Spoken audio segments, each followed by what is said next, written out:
Among those who have let this question be asked, Martin Heidegger stands out in a twilight greatness with his attempt at a new thinking of being. This is to be understood quite literally, because what constitutes Heidegger's meaning is inseparable from the threefold problem that is incarnated in him: the problem of preeminence, of greatness, and of twilight. Heidegger looms. To engage with his thought, we have to begin from this perception, because for most, dealing with what looms is annoying or overwhelming. There is usually no engaging, but either aversions or subjugations. But when dealing with Heidegger, it is a question of recognizing in the looming itself the problem to which his thinking bears witness. In fact, it is like this. Heidegger not only looms forth, he is also the thinker of looming, of standing out, of erecting oneself, of bringing forward. By emphasizing within the event of truth its moments of unconcealment, emergence, opening and clearing, he grasps, like no metaphysician before him, the kinetics of being as a coming forward, a placing into the open, and a being challenged to the open expression of presencing. It is fair to say, without exaggeration, that Heidegger, instructed by his own outstanding dynamism, was the only thinker of the philosophical tradition able to conceptualize what placing means according to its ontokinetic nature.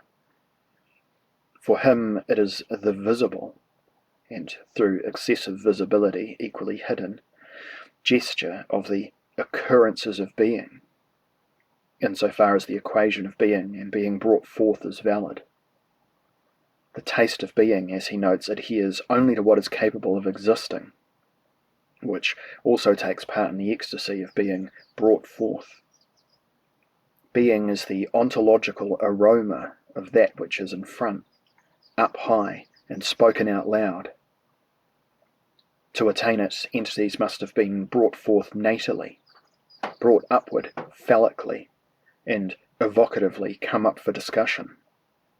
Only in an austere decision-making climate, where nothing lies around or stands there undecided, but everything is taken up decisively, does human existence know itself as, quote-unquote, great.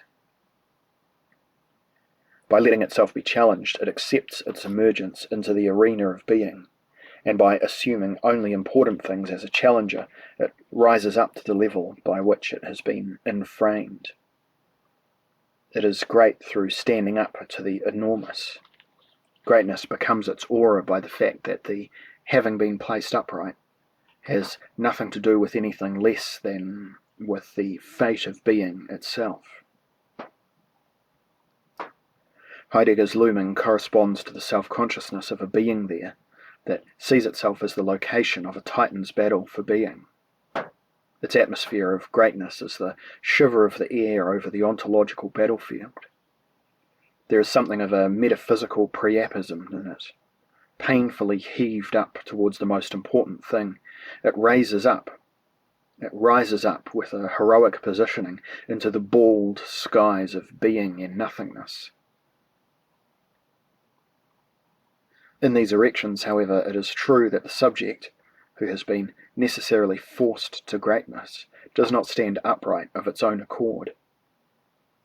Heidegger knows that the grammar of placing upright is imbued with an irony. Precisely that which stands itself upright is the most upright placed. The new thinking of being can subvert subjectivity and its game of placing because, in a more or less explicit way, it sees all self-births from the point of view of the first birth, understands all phallic installations from the point of view of an exciting, challenging other, and hears all of the subject's own statements through the reception and address of the other. It is only because he strives for nothing more than to think through the deadly seriousness of ontologically ironic subjectivity that Heidegger can, as the outstanding upriser among philosophers, feel his way towards a different ontological gesture, one that reclaims the uprising. By looking for the not rising up in his thinking in a towering way. He becomes a thinker who stands completely in the dubious twilight. One will have to accept that he, to greatness obliged, does not accept responsibility for this twilight as a personal dubiousness or logical ambiguity, but elevates it back into the great text of the happenings of being. If the enframing, the placing upright, was also not our doing, but the destiny of being, so a possible distance will again remain wholly a thing of being, and only from out of this itself, can the page be turned, if that is really necessary. With pride and sorrow, Heidegger's twilight of metaphysics mingles with the dusk of metaphysics that he defined, which probably thinks of itself as the appropriate working environment for the dismantling of the world historical framing structure that demanded subject dominion, metaphysics and technology all at the same time. Both gloomy and serene, this thinking takes its solitary, exemplary position. It is gloomy because it still carries with it in a forceful gesture the legacy of the history of metaphysical exertion and armament. It is serene because it has repeated and overtaken the huge wave of erecting installations to which it itself belongs, and has already reached a point of détente, at which others can let themselves be intuited as erecting stances. These other stances promise to be restrained and unassuming. But by promising that, they multiply the twilight because they need to emphasize the unemphasized and want the unwanted. Heidegger's ambivalence leaves open the question of whether his thinking continues or ends metaphysics. Yes, according to his gesture, it almost parodically and gaudily repeats the metaphysical rising up to prepare its overcoming. There is little concern about whether this overcoming will be thwarted by the pathetic preparation for it. Twilight-like to the core, it conjures up a titanism of inconspicuousness and opens the horizon with thunder, from which the other approaches on the feet of doves.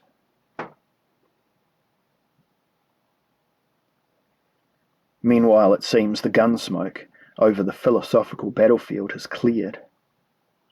After the wound that was Heidegger, the time has come to also perceive the matter that is Heidegger. If it is taken up again, it already pushes beyond the formulation in which the master from the Black Forest left it. I hope we have left no doubt about the direction in which the question of being, once newly set in motion, strives, towards a theory of birth, a phenomenology of the coming into the world, a new maieutic, an ontotopology, an ontokinetics, an ontopolitics. From these tendencies, one thing becomes clear. It is a revenge on Heidegger, since he considered psychology unnecessary and anthropology beneath him.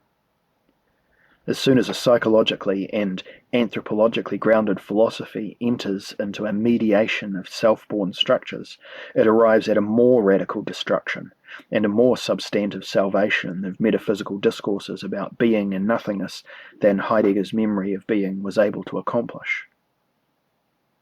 For what the history-making intrusion of subjectivity was and is, can, according to Heidegger, be sharply reconstructed in a grammar of dramas of self-birth, and the interlocutors who inform us about the categories of self-bringing forth are the great birth theorists of tradition and current research. Plato and Bloch, Schelling and Rank, Patanjali and Marx, Johannes Climax and Nietzsche,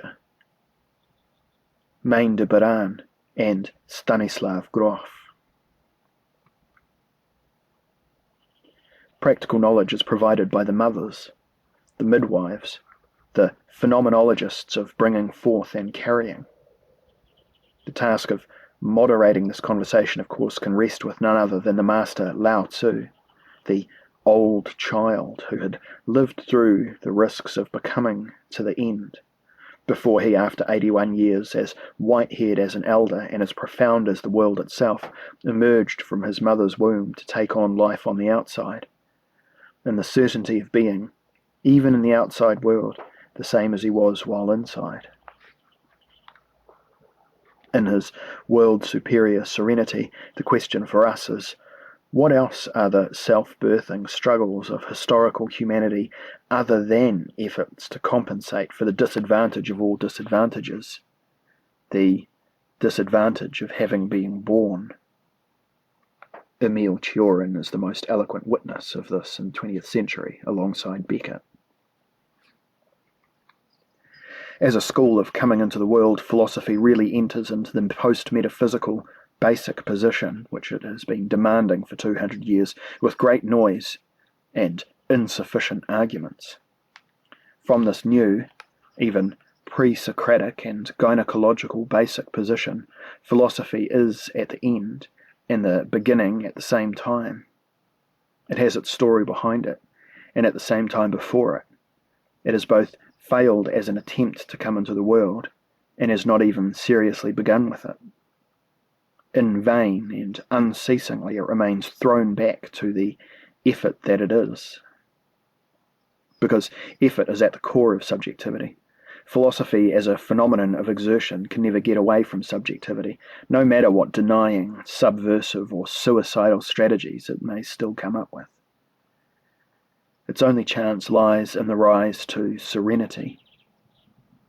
But serenity begins with the willingness to allow oneself to be exerted by the real. According to metaphysics, it can take philosophy all the way to humour, the democratic version of divine madness. Beyond exertion, there remains only exertion to overcome exertion. Philosophy for now can do nothing better than confront its destiny of being the logical pinnacle of subjectivity at the most exciting, exhausting and crazy places. It must reenact its history in order to understand what it was and is, and in this way stand in solidarity with its hybrid as well as its tragic stances, its misguided and its inevitable gestures. If rigour still has the purpose in this questionable discipline, then it is to think oneself into the surge for the most extreme exertion in order to ascertain the limits of exertion.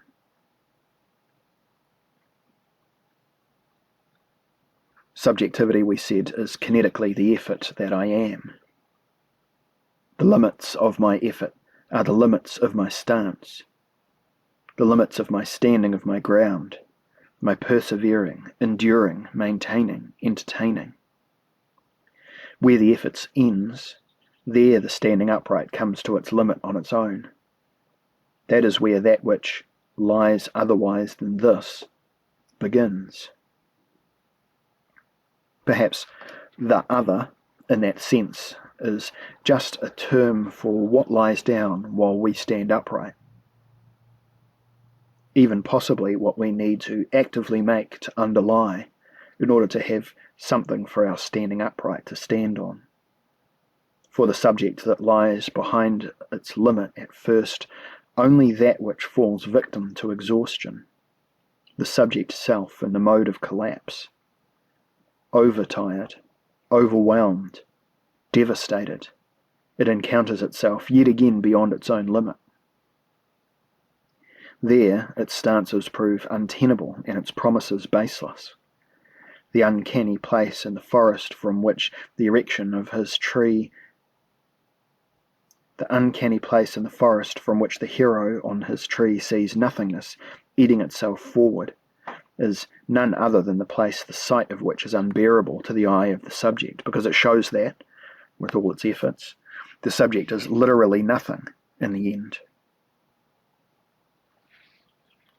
Nothingness is the manifestly progressive untenability of the promised, of the leaching of everything that exists into a holding device for stances long recognized as untenable. This is the surge of life fatigue that rolls over the dams of broken promises, making the bodies as heavy as their own burial plates. This nothingness protrudes into the self-experience of the overexerted subject when it comes to the limits of its standing its ground. It is only through the fully endured overload that the subject gets to where it can see through its great orthopedics. What no external criticism can tell it, it learns of the symptoms of its own exertion. Only too late does it understand that it has set up the world as a device for keeping untenable promises, and from then on finds itself in danger of being slain by the collapse of these buildings that are as enormous as they are unstable. Even greater is the danger of drowning in one's adult stance, that's neo-stoicism, or at the first regressive liberalization, exploding into murderous disinhibitions, that's fascism. In the disintegration of its stances, the subject comprehends how all its self-birthing stances depend on guidelines that elude its independence. In collapse, it approaches the ground that underlies all installations. In this approach, it makes acquaintance with what psychiatrists call the chance of depression. The remark that even an upright stance is just a lying down in an unlikely bed corresponds to this. Lying down, however, is another term for the kinetic pattern of serenity, letting oneself be carried. What Heidegger lamented with enormous effort as forgetting of being corresponds to a forgetting of letting oneself be carried within the kinetic consciousness, which is a precondition of every rage of self-reliance. However, this forgetting is not an actual forgetting. It springs from the memory of the body in the real episodes where it experienced itself as being not carried, abandoned, forgotten, and imprisoned in its own despair, of the moments in which it accumulated the most unforgettable motivations to stand on its own. But however deep the forgetting of letting oneself be carried and its recoil towards self-uprising, even the most extreme rage of self-birth can make of itself no more than what the first birth has already made of it. A being who always hovers in danger, even if it is a self-created one. The first and second births agree that they bring into the world living beings who, as beings who exert themselves, strive for self-protection, but who at the end of the day can achieve nothing better than to accept themselves as the hovering beings that they have always been and still are. This is the chance of depression. You have to get on the ground to learn that it has a double bottom. Those who come from untenable standing to lying down cannot be far from learning that lying down is just another kind of hovering. At the turning point between the subject's extreme self-establishment and its plunge into a carried hovering lies a passage for which Heidegger introduced the ominous word turn, a word supposed to form a common denominator for both the gigantomania of Miscarried and the history of the European spirit. How could it not, if after millennia of self-forgetfulness, being was in the mood to choose the musings of this man as the stage of its own self-remembrance? There is nothing to the word turn in its religious reverberation. What is essential about it is the reference to the movement through which the wave of the subject's force runs back to itself. This movement would be impossible without the gentle counter-violence of failure. But anyone who speaks of a turn thinks of failure not as a mere collapse, not just as entropy, which puts an end to an unlikely state, but as a sign from the other side. Those who hear it and look in its direction have already allowed themselves to be turned around and made a movement away from the wrong direction. Such a turnaround is more than a mechanical change of direction, nor does it have anything to do with what the installation technicians of the New Age call switching to complex thinking. The turning process would precisely not be a future-greedy, continued muddling under new auspices, but an ontological ebb of subjectivity. But the ebb is not made.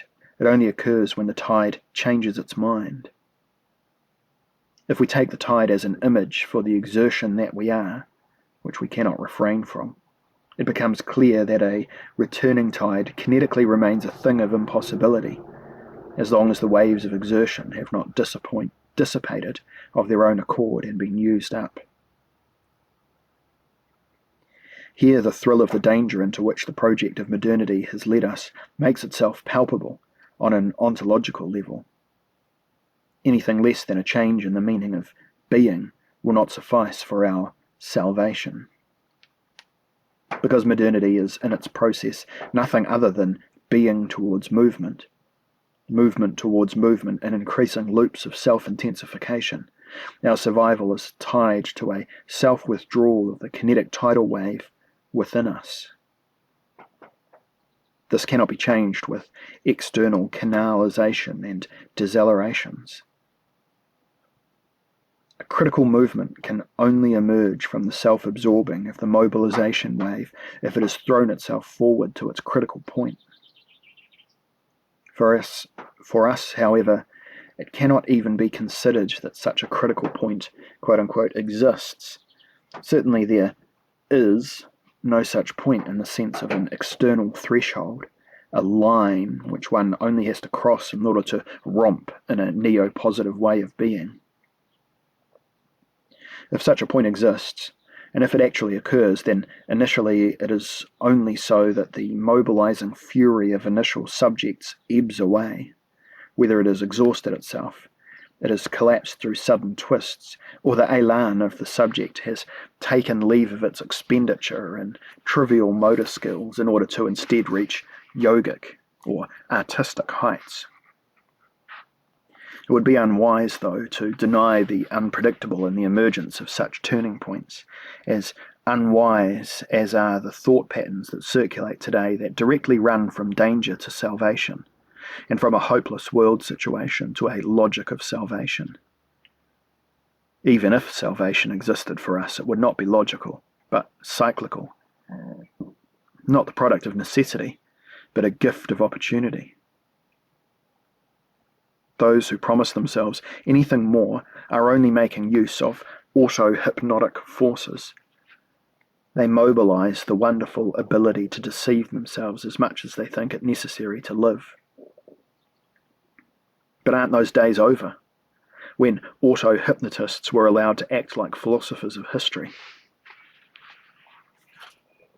Let us presuppose there is no detectable point of turnaround and no necessary and sufficient conditions for it. But there are twists and turns that we cannot create ourselves, which place themselves on unpredictable points of the curve of action. Turn could be the title for the subject's relaxation from its self-birthing overstretches. It would then refer to the transition from a way of being determined to do everything to one serene towards some things. Of course, the transition to serenity itself is something that cannot make a serene impression. In transition, the fragility of the world is exposed. The powers that have piled themselves up in the enframing of civilization breathe a fatal breeze towards us through the membrane of a soft consciousness. Just as the warm alpine wind draws the mountains to the front of the city limits, serenity exposes the panorama of the world to be pure explosiveness. If there is an active part in the turn, it is the one of precaution against the destructiveness that is unleashed in the collapse of untenable positions. The serenity leads not only out of false efforts, but even more so, away from the false alleviations of the mobilization processes. Serenity grows out of the advantage of not having won. It resembles defeat in a fight that would be a disaster to win. Those whom it reels in feel a relaxation from the struggle with the struggle, from the sting of subjectification, which crumbles more into itself the more it tries to raise itself upright. Serenity colours the self-knowledge of the subject who knows what it is like to have tired oneself out on the impossible. While the self-birth of the subject is the eternal agony, and as the engine of history also represents the grotesque attempt, we cannot refrain from to come to a world of our own through our own power. The serene dependence upon our first birth leads to the rediscovery of the inevitable. It could be that this discovery presupposes the odyssey of subjectivity. On a big journey, one tends to spin and wear out stories of self-reliance and self-preservation. Perhaps the inevitable shimmers through the thinly woven threads of one's own will, from which the subject drifts away on its way to the exit with fateful force. Wasn't subjectivity the effort to bypass the inevitable? Thus, at the end of its being, completely worn out and used up, the subject becomes transparent to itself as an indefensible, and at the same time indissoluble fiction. Some say in the form of a divine lie. One rubs one's eyes and becomes acquainted with the inevitable. Once again we must return to Heidegger, for it is he who made the remembering of the inevitable into an explicit topic. However, one may suspect that it was not the inevitable that interested him, but inevitability, because he was after all a philosopher whom metaphysics held in its grasp, and as such has incorrigibly fallen prey to generalities. When Heidegger proclaims in one of his most whispering speeches the phrase that people would first have to become mortals, he arrives, banished to the classical metaphysical questions, only at the weaker inevitability, at least in comparison with the first and strongest inevitability that people must first become those who are born, those who come into the world. What they have always been the most is what they are the least at the end. Frightened and fascinated by their mortality, they look beyond birth as well as beyond what is most incidental. The cogito of death has stifled even the smallest approach to a cogito of birth, to Heidegger, and to this day. But if the age of metaphysics were to really end, it would not be the I die that must be able to accompany all my ideas, but the I come into the world. A post-metaphysical devotion of thought to the finite earth cannot be marked by mortality, which forever remains a motive of metaphysical temptation, but must only be marked by the sign of birth, because it is not enough for people to be born.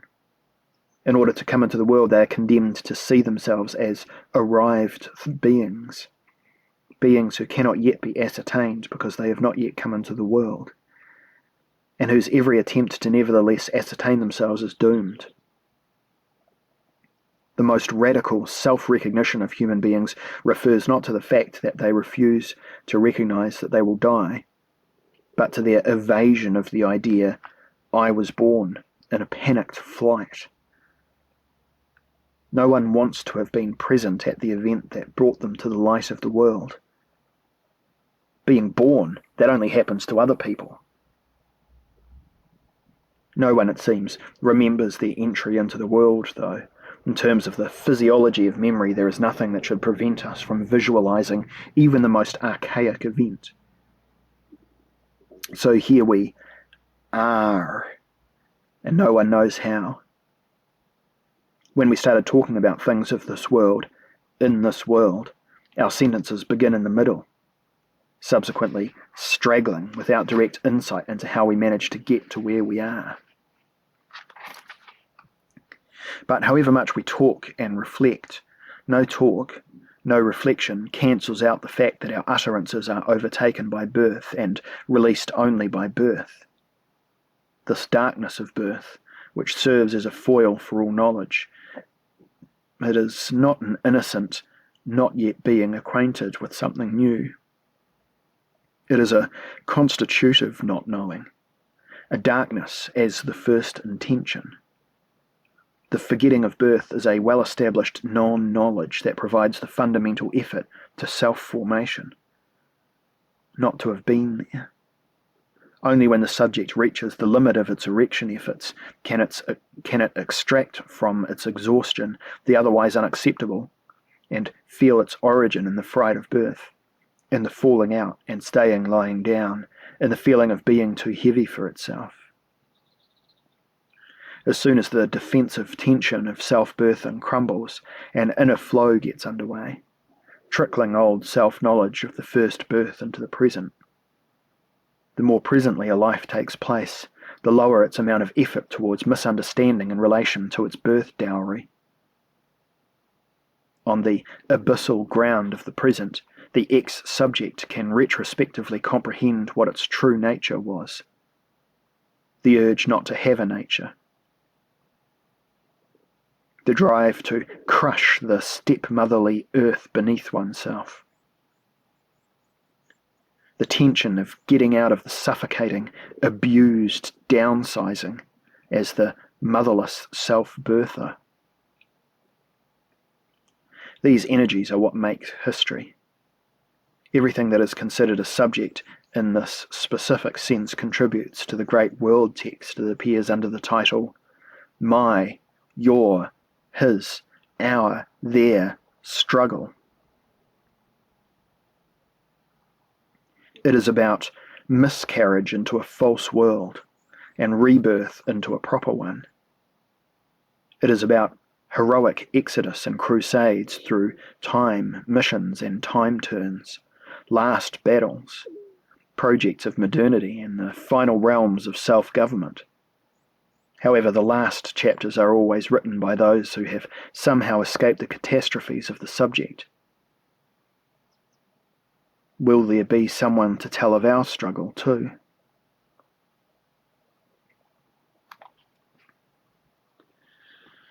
Because, following philosophical tradition, we have characterized the path of subjectivity as an odyssey-like cycle into an unfamiliar starting point, the impression could now arise that the simplest things must always and inevitably only emerge at the end of a long expedition. From here one could infer that the mind has a necessity to go on detours. For the kind of thinking that has come under the metaphysical compulsion to exert itself, this is actually true. The subject's path to the world has the structure of a detour into the elementary. On it, the inevitable and the self-evident appear last. And as long as philosophy is embroiled in the drama of the subject's self-birthing efforts, it seems doomed to always opt for the longest detour as the shortest route to things. Where heroes think, there the long road is the only reasonable one. For them, overexertion is the minimum contribution. Is there no alternative to this? Do only tired heroes have the final say after returning home from the colonies?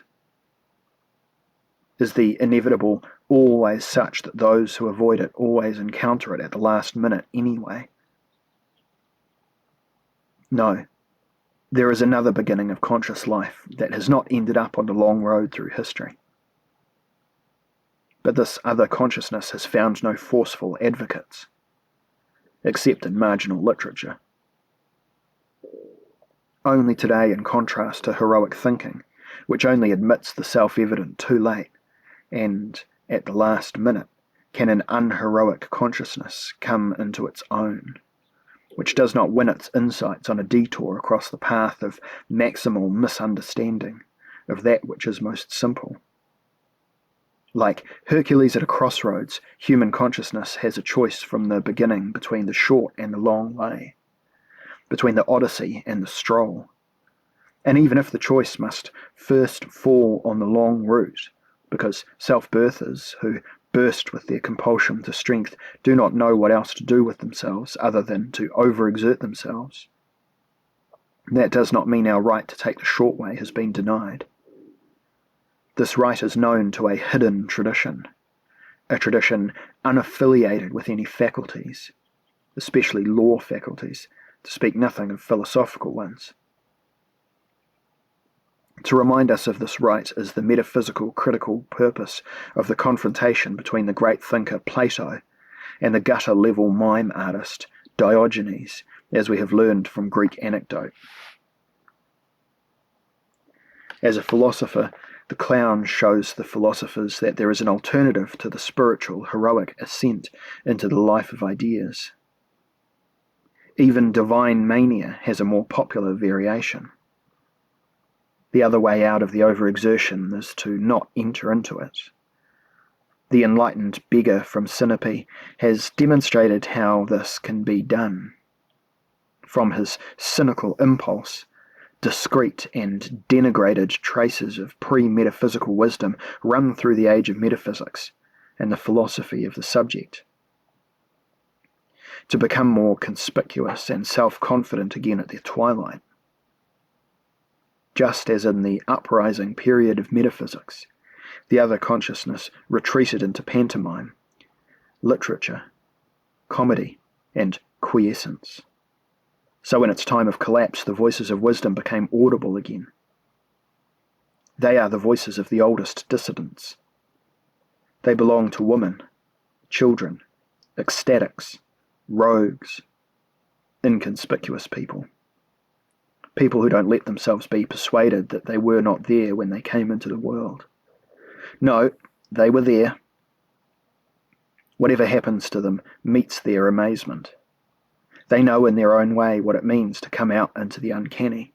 Without a metaphysical fishing net, they balance across everyday cliffs. From them, the down-and-out subject can learn the self-evident that indeed arrives last, before its eyes and to its ears. Euro-Taoism. Quoting Tao Te Ching 24, "He who stands on tiptoe is not steady. He who strides cannot maintain the pace." The Euro-Tao that can be spoken is not the real Euro-Tao, etc.